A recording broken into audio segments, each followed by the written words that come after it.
العالمين والصلاة والسلام على رسوله الكريم أما بعد أعوذ بالله من الشيطان الرجيم بسم الله الرحمن الرحيم اقرأ باسم ربك الذي خلق الإنسان من علق اقرأ ربك الأكرم الذي علم بالقلم علم الإنسان ما لم يعلم সম্মানীয় উপস্থিতি শিক্ষক মহাশয় ও আমার সামনে বসে থাকা শ্রোতা মণ্ডলীগণ, আমি আজকে আপনাদের সামনে যে বিষয় বস্তু নিয়ে দাঁড়াচ্ছি সেটি হচ্ছে শিক্ষা কোনো প্রিয়জন।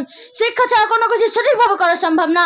শিক্ষা ছাড়া চলতে পারবেন না চালাতে পারবেন, শিক্ষা ছাড়া বলতে পারবেন না বলাতে পারবেন, শিক্ষা ছাড়া নিজ পরিবর্তন হতে পারবেন না সমাজকে পরিবর্তন করাতে পারবেন। তাই মহান আল্লাহ বলেন ইকরা বিসমি রাব্বিকাল্লাযী খালাক, অর্থাৎ পড়ুন আপনার পালনকর্তার নামে যিনি সৃষ্টি করেছেন। অর্থাৎ আমাদেরকে সর্বপ্রথম শিক্ষার আদেশ দিয়েছেন, কারণ একজন শিক্ষিত মানুষ পারবে লক্ষ লক্ষ মিথ্যা থেকে একটি সত্যকে প্রতিষ্ঠিত করতে। যেমন একটি উদাহরণ বলি, একটি শক্তিশালী মানুষ একসঙ্গে কয়েকজনকে পরাজিত করতে পারবে, কিন্তু একটি শিক্ষিত মানুষ একসঙ্গে লক্ষ লক্ষ মানুষকে পরাজিত করতে পারবে।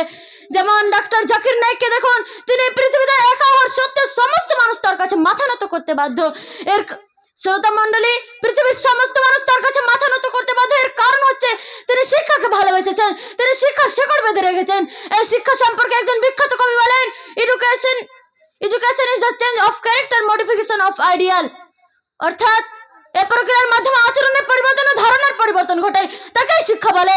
বাংলায় একটি প্রবাদ রয়েছে, আপনি যদি কখনো শিক্ষা অর্জন করতে গিয়ে ফেল করেন তাহলে হতাশ হবেন না, কারণ ইংরেজিতে ফেল শব্দের মানে হচ্ছে ফার্স্ট অ্যাটেম্প্ট ইন লার্নিং, অর্থাৎ শিক্ষার প্রথম ধাপ বিফল, তাই আপনাকে সফল হবার রাস্তা বলে দিবে।